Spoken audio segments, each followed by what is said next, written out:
দুধ পনিরের মিলনে হবে এমন রান্না, একবার খেলে সবাই আবার করবে খাওয়ার বায়না।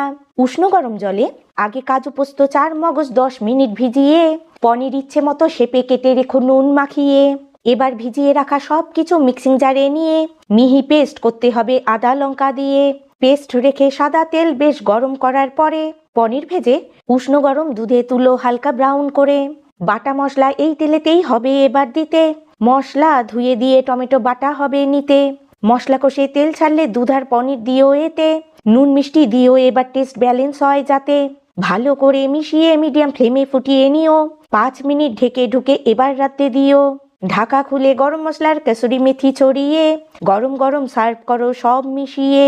পোলাও লুচি রুটি পরোটা যা দিয়েই খাবে, স্বাদে গুণে দুধ পনির পুরো জমে যাবে। অভিদত্ত ইউজার ওয়েক্স আর মাম্পির কমেন্টে হলাম ধন্য, আমার অনেক ভালোবাসা রইল তোমাদের জন্য।